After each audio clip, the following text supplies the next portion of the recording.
Well, folks, last week, every Democrat in the House Ways and Means Committee voted to release former President Trump's personal tax returns for the past 6 years, even going so far as to include years when he was a private citizen. Those records will be made public on Friday.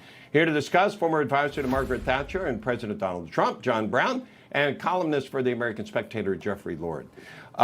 John, give me your thoughts on this, sir. Well, the Marxist managers of the Democrat Party are absolutely terrified of the patriot Trump, the most powerful Republican at the moment. So they will do anything, disregard any law, disregard any rule, any custom or cautional convention of civilized behavior to hurt Trump and achieve their Marxist goal, which is total subjection and control of all citizens. They're not trying to inform people. They're trying to mislead the people and harm Republicans with false perceptions. Meanwhile, hiding likely treasonous crimes of the Biden family that is in the pay of China. It's grotesque and greatly damaging to the United States and the free world. Okay, Jeffrey, just to focus on the taxes for a moment. What bothers me about this is there's no law that a president has to reveal his taxes or someone running for office has to reveal them. If you want to write a law saying you got to reveal them, okay, that's fine. But that didn't exist before. And they're supposedly creating that law and justifying getting his taxes in order to write that law, which is totally unnecessary. So that's the kind of thing that bothers me here, because if they can do that to him, what about you and me and anybody else that a bunch of politicians on the other side of the aisle might say, we want their taxes? Exactly. The word that should concern them is precedent. And that's what they're doing with this. And let's just remember, Donald Trump may have been president, but at the end, he's a public servant, just like every member of the House Ways and Means Committee. So if this is good enough for Donald Trump, it should be good enough for the members of the House Ways and Committee, and I might add, their staff. What are their taxes? What tax breaks did they take? What are their business dealings? If this is going to be the method of operation, then okay, let's get on with it and let's see. I suspect that when that demand begins to be made, they may change their mind about this kind of thing on a permanent basis. Yeah, let's listen to something that Trump said during his debate with Hillary. She complains that Donald Trump took advantage of the tax code. Well, why didn't she change it? Why didn't you change it when you were a senator? The reason you didn't is that all your friends take the same advantage that I do. And I do. You have provisions in the tax code that, frankly, we could change. But you wouldn't change it because all of these people give you the money so you can take negative ads on Donald Trump. Okay. Go ahead, Jeffrey. You're laughing. Go ahead.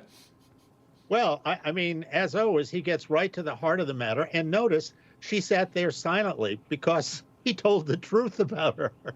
So, this is a problem. We haven't heard the last of this. I mean, we have this mammoth tax code that's probably bigger than the house I'm sitting in.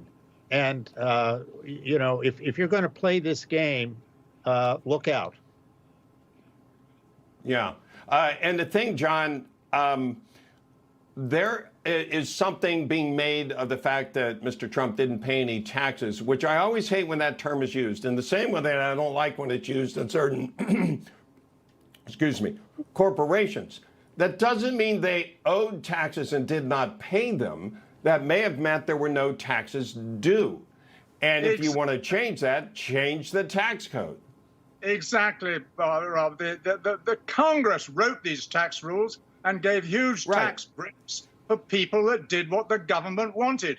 And property development was one of those industries.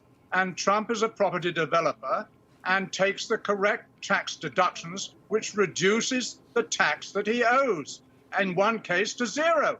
It happens all over America. Many industries, some companies who pay zero tax, individuals who pay zero tax. It happens all over the place, but they try to make it, as I said, not the facts, but the perception that he's cheating on his taxes. This is not even an accusation that he's cheated. It's just a perception that he's cheated.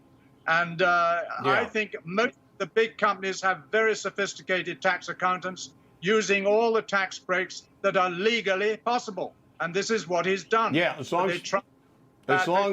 Jeffrey, as long as you're not breaking the law, I mean, you're taking advantage of it. Now, some say Trump is not as rich as he claimed to be, and that's one of the reasons he didn't want people to see taxes. Well, you know, everybody's out there saying they've got this, that, or the other thing here. Then let's check and see whether they do or not.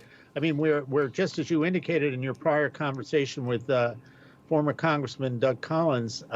There's a Republican member of Congress who was saying all sorts of things about himself that were not accurate, not true. And that's just that. I mean, what happens when it comes to taxes and private finances and all of this? You've got people in Congress making it up as they go along.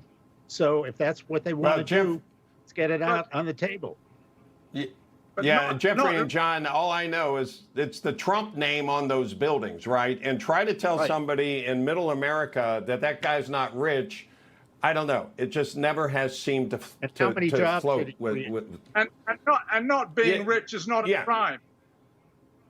Yeah, exactly. That's supposed to be the goal in capitalism, so that you can hire people and allow them to provide for their families and have the American dream as well. So we'll have to leave it right there. Jeffrey, John, thank you so much for being with us. Happy New Year to you all.